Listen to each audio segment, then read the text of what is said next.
Hey, this is Jeff Cohn, owner of Elite Real Estate Systems and our flagship real estate team, Omaha's Elite Real Estate Group, and host of the Team Building Podcast with Jeff Cohn, where we interview top-level team leaders and broker owners from across the country every single week. We have some awesome guests on the call today.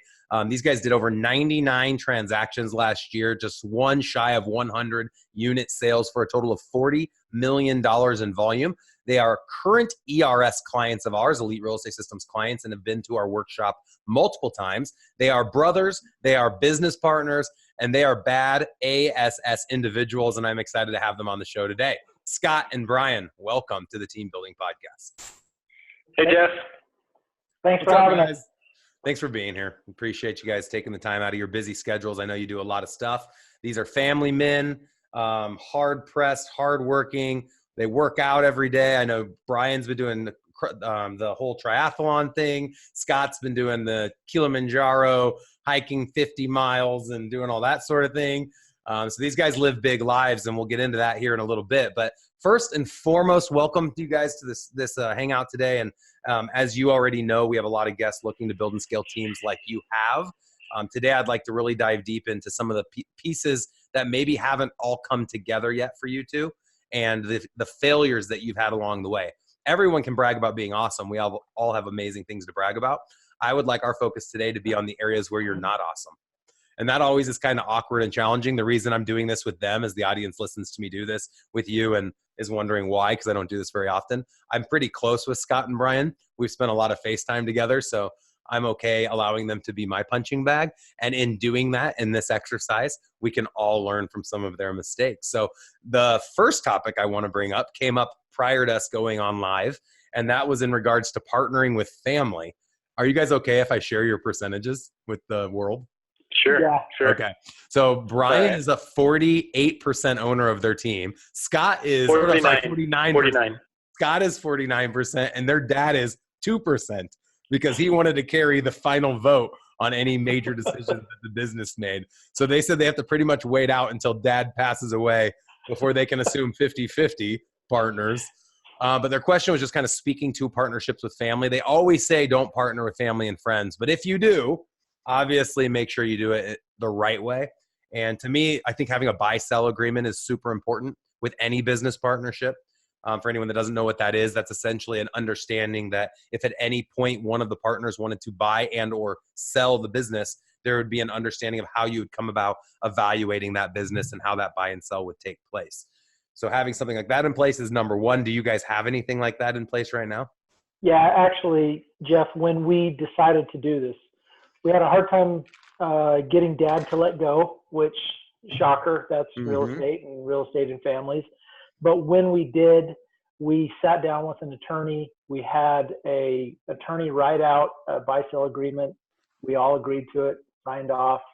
And it was a bit of a struggle to get to that point, but we all signed off. And it was more than, it was the whole, I mean, it was pages and pages. Like, my dad spent a lot of money on an attorney to do that. But I think he was smart doing that because we've got other siblings and, you know, he wanted to prevent any questions down the road. Yep. And family always comes first. You know, my brother taught me when I had no money, he always would say the best problems to solve are problems that can be solved with money. And I never really understood that. I never had it. But now I totally understand. His mindset is if he ever makes a loan to someone, it's actually money he never expects to get back when it's family. He expects to never get it back. And if he does, then he just says it's a bonus.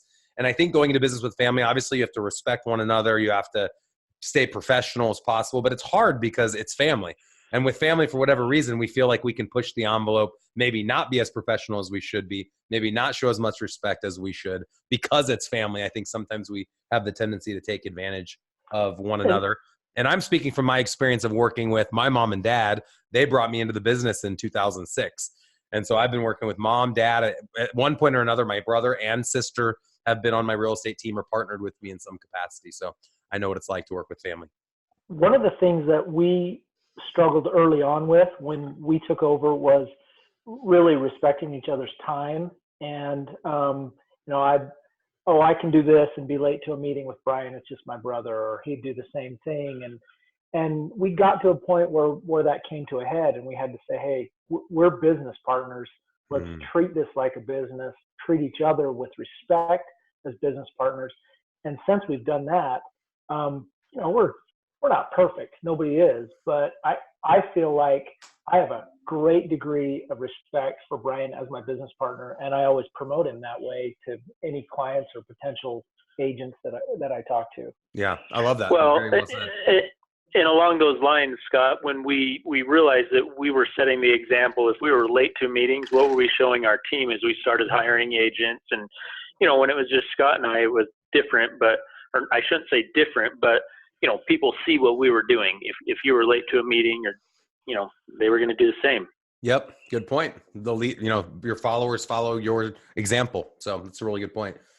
Awesome. So I like to talk about the 3 types of teams. You guys have probably heard me talk about this endlessly, which you got. Number 1's your community team, where you bring 3 or 4 people together. A lot of times families do the community team, where you eat what you kill. You don't really bring on buyer's agents. You just share in office fees and overhead expenses, et cetera. And then you have the Rainmaker team, which I know when you guys first started, you were both full-time in production, eating what you killed, and you were business partners. And I don't know how you split each other's sales. Sometimes family partners will still split each other's sales, so they get the benefit off of each other's successes in the sales role. And then the most valuable team, and the one that I try to get everyone to submit to or subscribe to, is the CEO model team, where you can essentially build a business that would allow you to step out if you wanted to from the day-to-day sales and just focus on the business rather than working in the business. And I know you guys have kind of been in a struggle of getting into that more CEO role where you could step out. So where are you right now in that journey? We actually, it's interesting that you asked that question, because we've actually struggled through trying all 3 of those models. Early on in our career, we tried to both just split deals together. We found that neither one of us really pushed hard to get more deals. We just kind of worked on each other's deals, and we both made half the money. Then when we first bought out our parents, we basically just shared expenses and did our own deals. Then Bryan got us connected with you, and we have since gone through a lot of growing pains working towards co-CEO model. Yep. And co-CEO that's been a challenge for us to define as well as business partners. Sure. Well, and I know right now, just so the audience knows, Bryan works more as the success manager, and Scott works in the more of a operations manager role. So you could be CEO, COO. Each of you has to have a seat in the bus.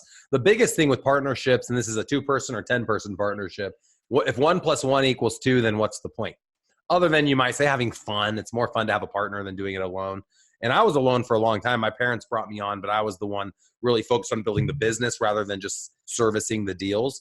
And that's a lonely place. So when I look back at the years that I was grinding it out, I'm so grateful I had Kevin with me, and then Andy and my admin staff, and it felt like I was doing it with a group of people, which was a lot more motivating. So you guys have kind of been in all the roles. You know what the CEO model looks like. What does your team need to do to get there? We've got to have more agents and more volume. I mean, it's that simple. I think that we've got the people in place to scale and grow, and it's a matter of time of doing that. Yeah. And getting the agents up to production. Scott? I agree. Because I focus on operations, I've worked really hard to set up systems, make sure our systems are in place. They're definitely not perfect, but no one's ours. Yeah, no one's is. But we feel like we've got a model that we can handle more people. And one of our biggest challenges is bringing on the right people. We're really picky, actually. And good. That's not the case. Yeah, that's good. For a team, that needs to be the case. For a broker, they're just putting seats, butts in seats. For a team, you need to have the right butts. Yeah, that needs. We've learned a lot about that. Podcast. Yeah, we've learned a lot. Awesome. So I know there's a lot of growing pains. I like to always talk with team leads about the main 3 pillars of building and scaling a dominant team. Number 1 is recruiting talent. And then number 2 is retaining by offering value. And that's part of the systems that we were just talking about. And number 3 is offering continual training. How do you guys feel like you're ranking up in those 3 categories right now? Bryan? So I'll speak to the recruiting, since that's what I'm over as well. Last year we hired we ended up net at the end of the year because we ended up with the same amount of agents, even though we hired 5 and we started with 5 and we ended up with 5. So basically if that makes sense. So totally makes sense. I'm going to pause you real quick because I hear people talk about this all the time. And they're like, we added 7 agents this year, but we lost 7. No. And that's awesome. That's great because what you're doing is probably leveling up. You're probably getting better talent. Today, you're in a better place than you were 12 months ago. But what would be even better is if you doubled your recruiting so that your team was actually growing.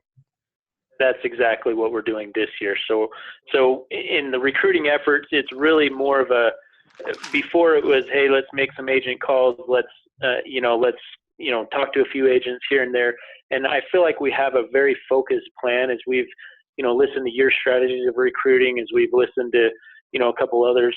We're implementing those plans as we speak to kind of, we learned that recruiting is a constant, right? You can't recruit a couple and then back off of it.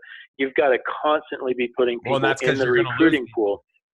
You're going to lose people. People won't pick you, or they'll go with someone else or whatever else. But as we've defined those systems, it's become better and better, and we're getting better, talented people that want to work with us. So pillar one, they're seeing the value. Pillar one, recruiting talent, agent talent, staff talent, leverage talent, business partner talent. It doesn't matter. Every person we come in contact with, we should always ask ourselves, what's the best way I can serve that person? So if I meet a buyer's agent at an open house, the best way I think I can serve them is by plugging them into my real estate team, generating leads, holding them accountable, doing all of that. But I might meet somebody else that would make a great acquisition manager for my investment business, or might make a great title company employee in my title company. So I'm constantly sizing people up, asking myself, where can I best serve them? Where can they best serve me? And where is that marriage? So we talked about recruiting talent. Let's jump to the flip side of retaining talent, because as we've just defined, it's just as hard to retain them as it is to recruit them. And your business will never grow if you can't recruit faster than you're retaining. So in my experience, I've lost a lot of agents that I'm glad I lost. It's not always a bad thing, but I've certainly lost a few that still sting, that I would have preferred not losing, that I begged to stay, and that I still continue to this day to invite back. So for those people that you lost, what would you guys say are the top 2 or 3 reasons that you couldn't keep those people within your team? That's a good question. That's my area. And Jeff, I'm going to go way back to a conversation you and I had about how to retain and try to keep talent, because we've definitely made all the mistakes. We've held people too long that we should have let go. We've had some people that have left that have stung, and we've wanted to keep them. I just remember talking about this issue as well as others with you, and the thought that comes to my mind, and I'm not trying to puff you up or anything, but I always go, well, what would Jeff do in this scenario? And what I mean by that's right. What do I mean by that? The first time that we came out to Omaha to visit your office, you were constantly asking, hey, for feedback. Hey, what did you think about the visit to our office? Hey, what did you think about the content we offered? Hey, what did you think about this program or that program? And what I love about that is that you, without having feedback from the people that we're trying to serve, we're really making decisions in a vacuum. And if we don't know what they want or what is value to the agents that we're trying to retain or hire for that matter, we can't provide that value to them. So I've constantly started to ask, hey, is this thing that we're doing for you of value? If it isn't, what would be of value, and how do we make it more effective and more important for you? I love it, dude. So a book, and I looked over my shoulder because I know I have it, but instead of going and grabbing it, I remember the title is The Dream Manager. I don't know if you guys have read that one. I know I've brought that up in the past. Yep. Amazing book. And it specifically addresses that, where instead of just guessing what we think is the solution to our retention problem or any problem in general, go out and do a survey and ask your people, hey, how can we improve? And Scott, I appreciate you noticing that. That is still a practice that we apply today. Almost every single Monday meeting, I say to my team, hey, you guys, what more can we do for you? What more can our admin staff do? What else can we do in the office? How can we make our office more fun? What kind of events do you want us to host? What kind of training do you want us to provide? Tell us how we can do better to better serve you. And who wouldn't want to be in an environment where your boss, the owner of the company, is constantly asking, how can I be a better boss? How can I better take care of you? How can I better serve you? So I appreciate you noticing that. So for the people that left, obviously, I'm assuming you subscribe to that mindset of being willing to self-actualize and truly invest in your agents. Why did they feel like your team wasn't the vehicle to allow them to obtain the goals that they needed to hit to live and lead the life of their dreams? Absolutely. And what I love about those kind of like exit type interviews is it's a good ego check for a team owner and team owners to say, hey, it's not, once again, we really subscribe to the model that you've followed, that CEO model, that nobody is indispensable and we can all do better. And it's great to hear it from anybody who's made a decision to go someplace else so that we can turn around and try to do better next time. Because, man, we've made lots of mistakes. Sure. Yeah, one of the things I'll tell my agents, if they don't feel like our company is the vehicle to allow them to hit the sales goals, to hit the income goal, to be able to check the things off their vision board, which is their 12-month to 5-year goals, then I don't think my team's the right fit for them. If our business is not the vehicle to empower someone to live and lead the life of their dreams, they need to go find the vehicle that will be able to do that. The sad thing is I'll see people leave our organization, not because it's not the vehicle, but because they're not willing to put in the work necessary to hit the goals, to hit the income, to live and lead the life of their dreams. I'd say a majority of people who've left my organization left because they simply couldn't fly with the birds that are on my team. Birds of a feather fly together and sing together. Yeah. They simply couldn't keep up. And that was one of our mistakes that we made, quite frankly, is we put too much faith or like we wanted it more than they wanted it. And we had more confidence than they did. And I think it's, our desire of wanting to help people, Yep. And we learned that you can't want it more than them. They have to have a desire and you can't instill that desire in them. It's got to come from them. And so if we talk about mistakes, that's one of the mistakes we made is how do you, we just wanted it more than they did, quite frankly. We make an assumption that is incorrect. And I did this, and I still do this to this day, but I did it a lot more when I was younger. And that assumption was that other people are just like me. The other salespeople are just like me. They're going to sacrifice as much. They're going to cry as much. They're going to bleed, sweat, and tear up as much as I am. And the truth is most people are nothing like me. And there's nothing more liberating than having that conversation when we figure that out, and hopefully not too late, to release them. This is what I say to them when I've had to let people go. I'm going to release you to find your passion someplace else. Yeah, we're not the right fit. We're not going to help you achieve your dream. Here's another way to think of it. So for the agent that comes into our organization and they only want to make $50,000 a year, we know for them to do that on our team with our average split structure, they need to do about 18 unit sales. It's not my job to tell them how many houses they need to sell or how much money they need to make. They first define what kind of life they want to live. Then they come up with the income they need to live that life. Then we tell them how many sales they need to generate that income. And then more importantly, how many calls they need to make to have a certain amount of contacts, to have a certain amount of appointments, to execute a certain amount of contracts, to make the income that matches the unit sales, that matches their life goals. Totally reverse engineering everything. And the beauty behind that is that when they report their numbers every week and we ask them how many calls did you make, when they fall short of their call goal, the follow-up question is, which item would you like to remove from your vision board? Nothing hits you stronger than that. That's not Jeff Cohn not getting to go on a trip because they didn't have an extra sale. That's something they're losing in their life.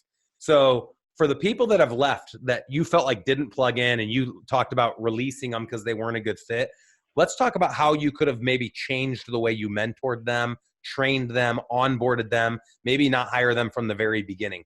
Where do you feel like some of those mistakes might have been?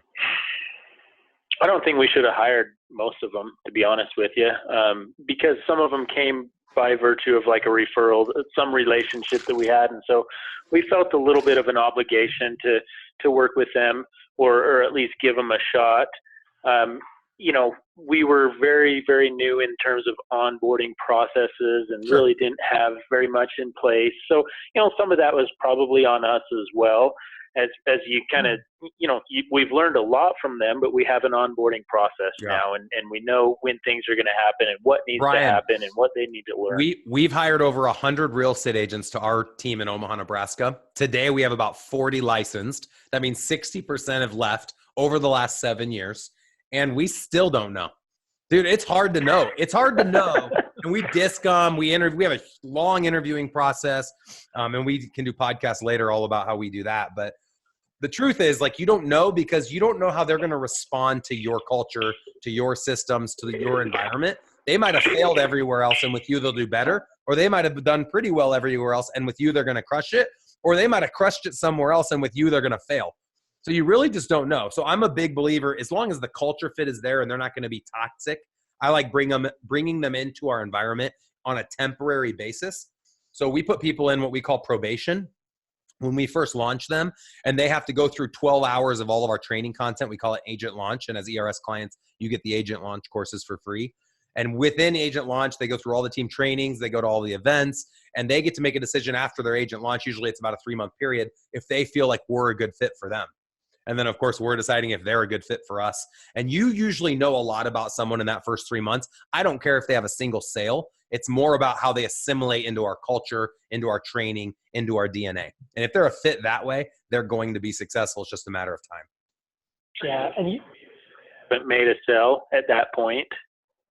Say that again. I said you'll keep them if they're a good culture fit, but Absolutely. Even if they haven't closed any business. Dude, I hope none of my agents are listening, but I don't care if they close a single house in 2 years. If they're a good culture fit and they're buoying people up and supporting the team, I'll leave them on forever. It's like the water boy on a football team. It's like one of the most important positions because they're the ones that everybody's rallying around. They're the ones that get people jacked up.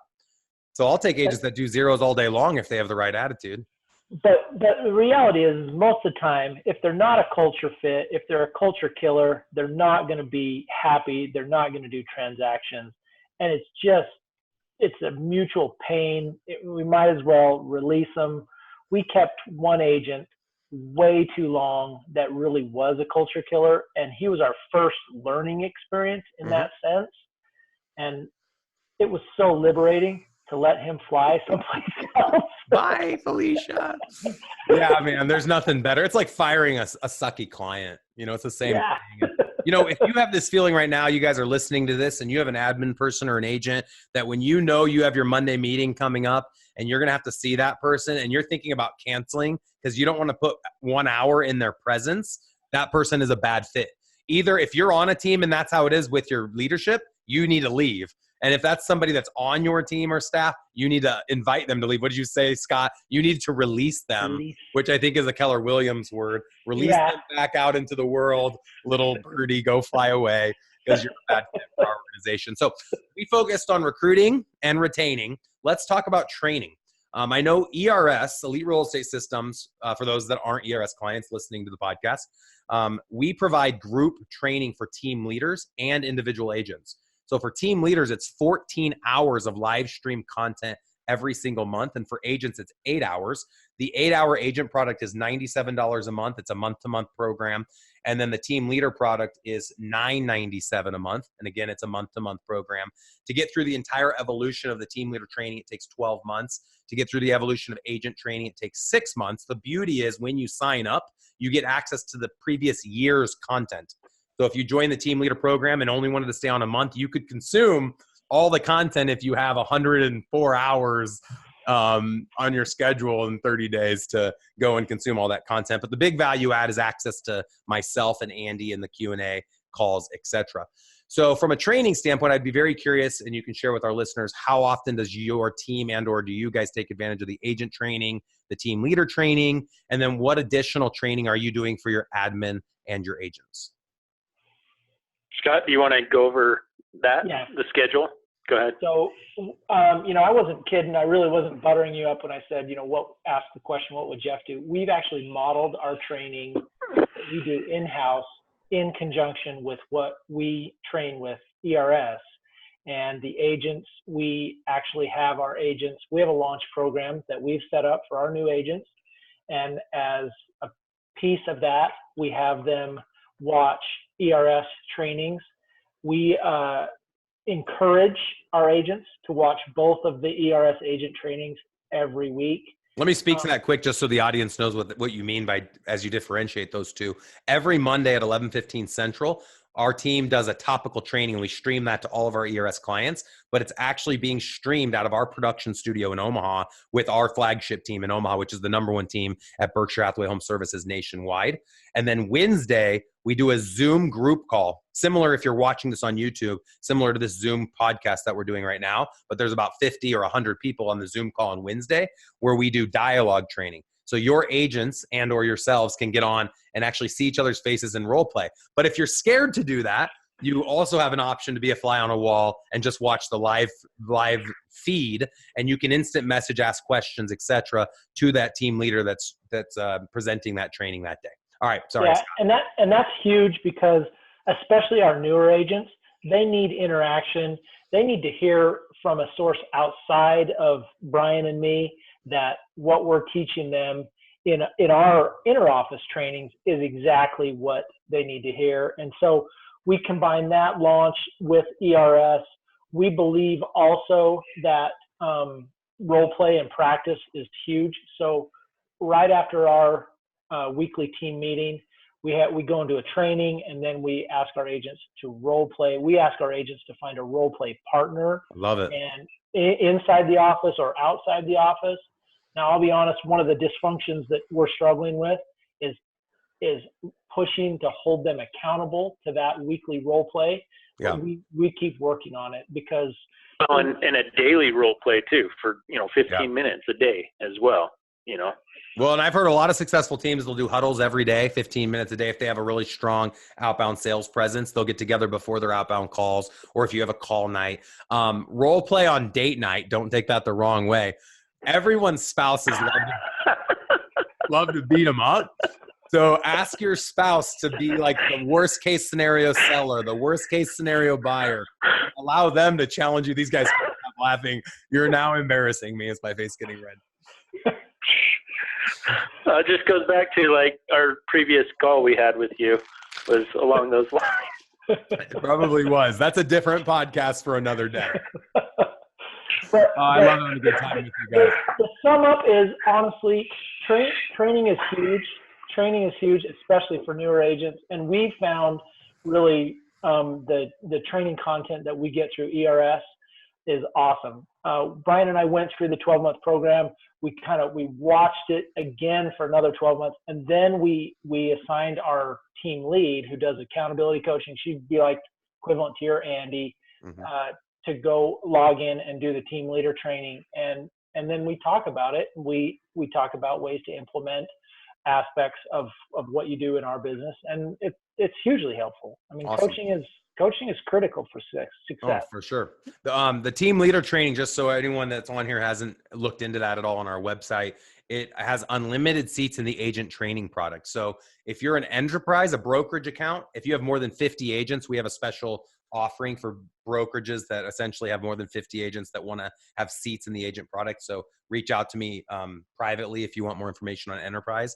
But if you're just a team lead with less than 50 agents, you get unlimited seats for your agents in the agent training. And then on that team leader product, we had talked about doing that group Zoom call every Wednesday when we do dialogue for your agents. We do a very similar group Zoom call just for team leaders every Thursday at 11:15. And what's cool about that is we deliver 4 different topics a month, but there's 30 minutes of Q&A after that call. And then the last thing that I don't know if you guys have taken advantage of, but you should if you haven't, is we have 4 or 5 coaches identified, not coaches as much as we call them success managers. They're subject matter experts. They're ERS clients turned subject matter expert. And we'll continue to grow this list as people kind of pop up. But people can get onto our website, ask if they're clients, and schedule 15 to 20 minute discovery calls with the subject matter experts, strategy calls for free. There's no additional cost for any of that. So for anyone wanting to learn more about ERS coaching, go to eliterealestatesystems.com. Also want to invite everyone out to the Team Building Summit. Bryan and Scott, you both get a free invitation for being podcast guests of ours today, June 24th through June 26th. Thank you. Yeah, no problem. We're going to be hosting the Team Building Summit in conjunction with Omaha's College World Series championship game. So the championship game gets played on June 25th in the evening. We're going to buy all of you tickets. If you buy a VIP ticket, we'll get you tickets to the game. And then that also VIP ticket includes front row seating at the event, all of your meals paid for at the event. a VIP lunch with all the top team leaders and keynote speakers during the event. It'll be a great time. We've got the CEO of Viral Marketing, Rockerbox, Sisu, REI Vault, Wise Hire, HubSpot, HomeBot, and the Millionaire Mindset, Maddie Aitchison. All those people are going to be there. And then I've got VIP team leaders from all over the country across multiple brokerage brands, Keller Williams, EXP, Berkshire Hathaway, Home Services, et cetera, et cetera, et cetera. And they're all top-level agents like Brian and Scott here today. So, Brian and Scott, what can our audience members do for you? Can we refer business to you? Like, how can we help you guys for taking your time out of your busy days today for us? That is a good question. It caught me off guard, but it's sometimes it's nice to hear, the success stories, but more importantly, the struggles as well.